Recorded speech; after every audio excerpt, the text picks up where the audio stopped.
Hi everyone, Eugene Sachs here with another review from GameCritics.com. I like puzzles, up until I don't. I'm not ashamed to admit that there have definitely been times when I needed to look at a guide or walkthrough just to be able to continue gameplay, and puzzles don't feel great when I have to search out help to get the answer. On the other side, there are puzzles that feel almost too easy, and the puzzle is just busy work to pad out the running time of the game, which doesn't feel great either. Viewfinder threads the needle by making its solutions vague enough to be challenging, but also offers forgiveness in the solutions with answers that don't need to be perfect. Viewfinder is a first-person puzzle title that has players going through the remains of digital worlds created by a group of scientists working on a revolutionary project. It's up to the player to find whatever the scientists left behind, mainly by using pictures. As players explore, they will find images that they can hold up in place in the world. When they do, the picture then becomes tangible, and the player can interact with it. For example, there might be two platforms with a gap between them, and the player has a picture of a bridge. Players can visually line up the bridge image with the real-world gap in the platforms, and then set the bridge in the world so they can cross the gap.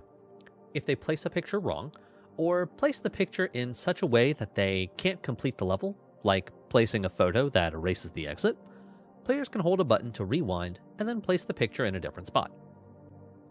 Without spoiling too much, Viewfinder doesn't hold on to any one particular gimmick like this bridge trick long enough to become stale.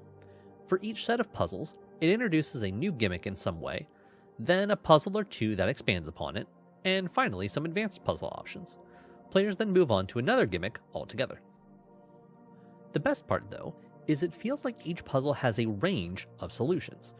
Viewfinder feels as though it exists in the same space as something like Portal or Scribblenauts. The solution can be attained a couple of different ways. One obstacle required me to take a picture of an unreachable exit and put it in a new place where I could actually get to it. However, I found a way to snap the picture of the level and place it so that I could reach the exit where it was. It was the complete opposite of the intended solution, but it still worked. Thankfully, Viewfinder realizes that placing photos around the world won't be an exact science, and that geometry may not line up in every occasion. Smartly, there's a sense of close enough, and the game sorts itself out to allow players to progress. Well, right up until the final set of puzzles, that is. The last set consists of 9 puzzles that must be solved within a time limit. If players have to rewind time to place a picture differently or to erase a mistake, the timer keeps moving forward regardless. Players who miss a key element early on will find themselves rewinding a lot in order to get back on track, and that rewinding eats away at the time they have. That said, this one single gripe shouldn't dissuade players from Viewfinder when the rest of it is so great. While the story is pretty obvious from the jump, I still enjoyed it and the great sense of atmosphere that abounds.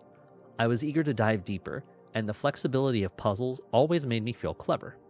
In that sense, Viewfinder is an experience I'd readily recommend to anyone, whether they're a puzzle aficionado or not. For me, Viewfinder gets an 8.5 out of 10.